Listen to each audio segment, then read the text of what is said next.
Break کے بعد آپ کی خدمت میں دوبارہ حاضر ہیں۔ ملک صاحب، آپ ماشاءاللہ خوب برو ہیں، تو جوانی میں فرسٹ کرش جو ہے آپ کا وہ کیا ہے؟ بالکل میں جب ہم نے میٹرک پاس کیا تو کرکٹ کا شوق تھا مجھے شروع سے ہی، تو کرکٹ کھیلتے کھیلتے ہی اپنا پولیٹکس میں آ گئے اور ایک اچھا پولیٹیشین بننے کی کوشش کی، اور جو آپ جوانی کی بات کر رہے ہیں اس میں الحمدللہ چونکہ ہمیں خواب بھی کرکٹ کے آتے تھے، اور اس کے بعد پھر جب سیاست میں آئے ہیں تو پھر ساری بات ہی سیاست میں ذہن میں آنے لگی۔ تو میں یہ سمجھتا ہوں کہ اللہ تعالیٰ کا یہ کرم ہے کہ جس گھرانے سے میرا تعلق ہے وہاں پر عزت آبرو جو ہے وہ سب سے پہلے دیکھی جاتی ہے۔ یہ لو میرج یا ارینج میرج؟ نہیں، میری الحمدللہ میری ارینج میرج ہے، اور میں نے اپنے ماں باپ کی مرضی سے یہ شادی کی ہے، اور مجھے بالکل اس پہ پشیمانی نہیں ہے، بلکہ مجھے فخر ہے کہ میرا جو اپنا سلسلہ ہوا ہے وہ ایک اچھے گھرانے سے ہوا ہے، اور ایک مذہبی گھرانے میں میری شادی ہوئی ہے۔ فلم بینی کا شوق تو انسان کو آتا ہے۔ نہیں، شروع سے ہی نہ گانے کا نہ فلم کا یہ شوق مجھے نہیں تھا، چونکہ ایک کرکٹر ہونے کے ناطے آپ کو پتہ ہے کہ جب کوئی گیم میں ہوتا ہے تو پھر اس سے زیادہ محبت ہوتی ہے، کرکٹ کا زیادہ شوق تھا، اس سے زیادہ لگن تھی۔ یعنی پسندیدہ گیم آپ کی کرکٹ ہی دیکھی جی ہوئی ہے۔ بالکل کرکٹ۔ تو کہاں تک کرکٹ کھیلی آپ نے؟ میں پاکستان انڈر 19 کھیل رہا ہوں، اور اللہ کا شکر ہے کہ بڑی اچھی کرکٹ ہم نے چونکہ جیسے آپ کرکٹ کی بات کر رہے ہیں، آپ کا آئیڈیل پھر عمران خان ہونا چاہیے تھا۔ نہیں، دیکھیں اس میں کوئی ایسی بات نہیں ہے، کرکٹ میں دیکھیں تو اس وقت بھی عمران خان میرا آئیڈیل نہیں تھا، اس وقت بھی میرا آئیڈیل جو تھا وہ وسیم اکرم تھا، جس کا یہ سہارا لے کر عثمان بزدار کی بات کرتے ہیں۔ وہ وسیم اکرم جتنے محنتی تھے، جس لگن کے ساتھ وہ اچھی مینجمنٹ کے ساتھ پاکستانی ٹیم کو لے کر چلے تھے، تو اس کے مقابلے میں عثمان بزدار کا بات کرنا بھی میں نہیں سمجھتا ہوں کہ یہ اپنا جو ہے وہ وسیم اکرم کی توہین نہیں ہے۔ فیورٹ ایکٹر کے بارے میں پوچھنا تو بیکار جائے گا کیونکہ آپ فلمیں دیکھتے نہیں ہیں۔ اور نہیں، مجھے فلموں کا اتنا شوق نہیں تھا دیکھنے کا۔ موسیقی سے بھی کوئی لگاؤ نہیں رہا آپ کا؟ نہیں، موسیقی سے بھی کوئی لگاؤ نہیں تھا۔ تو فارغ اوقات میں آپ کیا کرتے تھے؟ زیادہ تر تو کرکٹ میں ہی وقت گزارا، تو پھر اس کے بعد جب پولیٹیشین بن گئے تو پھر دن رات ہم نے سیاست کی اور لوگوں کی خدمت کی۔ الحمدللہ اس پہ ہمیں فخر ہے کہ ہمارا ڈیرا جو ہے وہ عمومی صبح طور سے پہ لے کے رات تک چلتا رہتا ہے۔ عمومی طور پہ لوگ جو سیاست میں آتے ہیں وہ پہلے اپنے گڈ ول بنانے کے لیے کوئی نہ کوئی پلیٹ فارم سے آتے ہیں، یعنی انہوں نے کوئی سوسائٹیز بنائی ہوتی ہیں، ویلفیئر سوسائٹیز۔ آپ نے بھی کوئی سوسائٹی جی کا؟ بالکل، میں نے ویلفیئر سوسائٹی سے اپنی سیاست کا آغاز کیا تھا، اور 9 ویلفیئر سوسائٹیاں میں نے اپنے یونین کونسل میں بنائی تھیں، اور جو فعال تھیں اور اب تک بھی فعال ہیں، اور الحمدللہ وہ اپنا جو ویلفیئر سوسائٹی ہیں وہ لوگوں کی خدمت میں دن رات لگی ہوئی ہیں، جس میں ایک حقوق العباد ویلفیئر سوسائٹی کا میں نام لینا ضروری سمجھوں گا، جو یتیم بچوں کی شادیاں ہم کیا کرتے تھے، اور اس میں ہماری جو وہ سلسلہ اب جاری ہے کہ نہیں؟ جی الحمدللہ وہ جاری ہے، وہ رکا نہیں ہے۔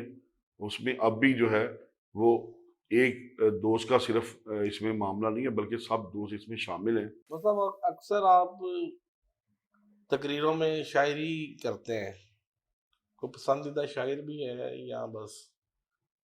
اور بالکل کوئی اچھا شعر ہو تو اس کو لے لیتے ہیں، جس طرح نصرت فتح علی جو ہے ان کے کلام جو ہیں وہ بڑے ایک باثر ہوتے ہیں، تو صوفیہ کلام میں اپنا تھوڑا سا لگاؤ ہے، اور اس میں نصرت فتح علی ہیں جن کے کلام کو میں سنتا رہتا ہوں کبھی کبھار۔ گنگناتے بھی ہیں؟ نہیں، کب گنگنانا نہیں آتا، نہ کبھی گنگنائے ہیں۔ اچھا، یہ ٹک ٹاک پہ بلیو ہے آپ کو؟ نہیں، اگر تو ٹک ٹاک اپنا اچھے مقصد کے لیے ہے تو پھر تو اس کا ایک مورل اپنا جو اخذ ہو، جسے عوام کو کوئی نصیحت جانی ہو، تو پھر تو ٹھیک ہے۔ اگر یہ حریم شاہ کی طرح یہ حریم زادے جو ہیں جو تمام تر پوری اسمبلی میں ایک ہی اپنا چیز نظر آتی ہے، وہ چاہے سی ایم ہے، چاہے پی ایم ہے، چاہے وزیر ہے، چاہے مشیر ہے، تو ان کے اپنا دائیں اور بائیں کندھے کے اوپر سوار جو ہے، اگر وہ حریم شاہ نظر آئے گی تو یہ پھر اس کا آگے جو ہے وہ اچھا سبق نہیں جائے گا، جس طرح کہ وہ سب اس وقت حریم زادے بن گئے ہیں، اور ہم تو بڑی حیرت سے اس چیز کو دیکھ رہے ہیں۔ اچھے مقصد کے لیے ٹک ٹاک کا استعمال کرنا اچھی بات ہے، اگر اس طرح کا معاملہ ہوگا تو پھر ٹک ٹاک جو ہے وہ زیادہ دیر تک چل نہیں سکے گا۔ وہ اب آپ نے ان کی بات کی خود ہی، چلیں اس پہ تھوڑی سی ڈیٹیل آپ سے لیتے ہیں۔ یہ ایک لڑکی کے ساتھ ہی سب نے ٹک ٹاک بنوائے، یہ معاملہ کدھر جا رہا ہے؟ دیکھیں یہ سوچنے والی بات ہے کہ آپ مدینہ کی ریاست کی بات کرتے ہیں اور پھر منافقت کے طور پر جو ٹک ٹاک اپنا بناتے ہیں، اور پھر وہ حریم شاہ کے ساتھ کے جس کا میں نہیں سمجھتا کہ نہ فیوچر اچھا ہے اور نہ ماضی اچھا ہے، تو اس طرح کے ٹک ٹاک کو آگے لے کر اور مدینہ کی ریاست کے بارے میں ایک لمبی تقریریں کرنی، اور میں سمجھتا ہوں یہ سب سے بڑی منافقت ہے جو نبی صلی اللہ علیہ وسلم کے نام کے ساتھ جو کھلواڑ کھیلا جا رہا ہے۔ اور ایک تقریر میں بھی جب ایک اچھی تقریر کا واویلا ہوا تھا تو اس میں بھی صرف وہ لفظ اس نے کہے تھے نبی صلی اللہ علیہ وسلم کے بارے میں، تو لوگوں نے اچھی تقریر اس کو کہا۔ تو اب اگر اسی جگہ پر کھڑے ہو کر حریم شاہ ان کے دائیں کندھے پر ہاتھ رکھ کر اگر ٹک ٹاک اسی قوم کو دکھائیں گے تو کیا وہ اس سے منافقت نہیں ہوگی کہ جو مدینہ کی ریاست کی یہ باتیں کرتے ہیں؟ اچھا، ڈاکٹر کا بیٹا ڈاکٹر، وکیل کا بیٹا وکیل، سیاستدان کا بیٹا سیاستدان، آپ اپنی نسل میں سے بھی کوئی سیاستدان آگے دیکھ رہے ہیں؟ دیکھیں یہ تو میں بالکل میرا ایک ہی بیٹا ہے، اور اللہ تعالیٰ نے مجھے 5 بیٹیاں دی ہیں، اور میں نہیں سمجھتا کہ میں کسی کو زبردستی اپنا پولیٹکس میں لانے کے لیے انہیں کہوں، کیونکہ ابھی وہ اپنا لا کر رہا ہے یو ایم ٹی میں، تو اللہ کا شکر ہے کہ یہ اس کی مرضی ہوگی۔ اگر وہ ایک اچھا پولیٹیشین بننا چاہتا ہے، اگر لوگوں کی خدمت کرنا چاہتا ہے، تو بالکل میں اس کی راہ میں رکاوٹ نہیں بنوں گا، لیکن اس میں اس کی رضامندی جو ہے وہ میرے لیے ضروری ہوگی۔ کسی کی کوئی ایسی نصیحت جو آپ کو ہمیشہ یاد رہی ہو؟ بالکل جی، وصیت تو اپنا ہمارا جو ماضی ہے اور ہمارے جو یہاں بڑے گزرے ہیں، ان کی تمام تر وصیت جو ہے وہ ہمارے لیے خزانے سے کم نہیں ہے، کہ جس طرح ہم چھوٹے چھوٹے ہوا کرتے تھے تو ہمارے دادا کہا کرتے تھے کہ بیٹا کسی کا حق نہیں کھانا، جب آپ کسی کا حق نہیں کھاؤ گے تو اللہ تعالیٰ آپ کو جی بھر کے دے گا۔ تو میں اس پر یقین رکھتا ہوں کہ بالکل آپ اگر کسی مفلس کی، اگر کسی ضرورت مند کی آپ خدمت کرتے ہیں، اس کی مدد کرتے ہیں، اور چپکے سے اگر آپ کسی کے ساتھ اس کی امداد کے لیے جتنے قدم جاتے ہیں، تو میں نہیں سمجھتا کہ اللہ تعالیٰ اس کا اجر نہیں دے گا۔ اور میں یہ سمجھتا ہوں کہ اللہ رب العزت نے بڑی مہربانی فرمائی ہے مجھ پر بڑی شفقت کی ہے کہ جتنا بھی جو چاہا ہے وہ اللہ تعالیٰ نے مجھے نوازا ہے، اور میری ایک عادت ہے کہ میں بے شمار مانگنے والوں میں سے نہیں ہوں کہ مجھے سارا مجھے مل جائے۔ میں تو اللہ سے ہر وقت یہ دعا کرتا رہتا ہوں کہ یا اللہ اس دل کو جو ہے وہ اپنا کسی کا محتاج جو ہے وہ نہ رکھنا، اور اس دل کو اتنا ہمدرد اور اتنا نرم رکھنا تاکہ مخلوق خدا جو ہے اسے نفرت نہ کھائے، اور مجھے اتنا عطا کرنا جتنی مجھے ضرورت ہو، ضرورت سے زیادہ مجھے عطا نہ کرنا۔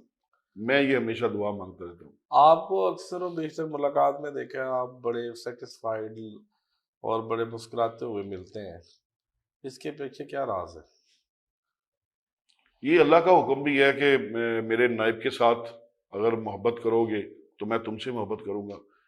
انسان کا اخلاق جو ہے وہ اس کے لیے بہترین اثاثہ ہے، اور یہ اخلاق کے ساتھ آپ دشمن کو بھی زیر کر لیں گے انشاءاللہ تعالیٰ، کیونکہ میرا ایکسپیرینس ہے، بڑے ایسے لوگ جو میرے مخالف بھی تھے آج وہ ہماری صفوں میں ہیں، ہمارے ساتھ ہیں، ہمارے شانہ بشانہ ہیں۔ کوئی ایسی نصیحت جو آپ نوجوان نسل کو کرنا چاہتے ہیں؟ نوجوان نسل کو میں خاص کر کے ادب کے بارے میں بات کرنا چاہوں گا یہاں پر میں، کہ ایک ادب ایک ایسی چیز ہے جو انسان کو اپنا پستیوں سے اونچائی تک لے آتی ہے. تو اگر ہماری نوجوان نسل جو ہے اللہ اور اللہ کے رسول صلی اللہ علیہ وسلم کی اطاعت کرتی رہے گی تو وہ تمام تر برائیوں سے انشاءاللہ وہ دور رہے گی. جی ناظرین، آپ نے ملک بھائی صاحب کی گفتگو سنی، یقیناً آپ کو بہت مزہ آیا ہوگا، تو ہم ان کا شکریہ ادا کرتے ہیں. میں اپنے پروگرام کا اختتام اس دعا کے ساتھ کرتا ہوں: خدا کرے کہ میری عرض پاک پہ اترے وہ فصل گل جسے اندیشہ زوال نہ ہو، جہاں جو پھول کھلے وہ کھلا ہی رہے صدیوں، جہاں خزاں کو گزرنے کی بھی مجال نہ ہو. فی ایمان اللہ. Subscribe now and press the bell icon. Never miss an update. Studio 99 Production House.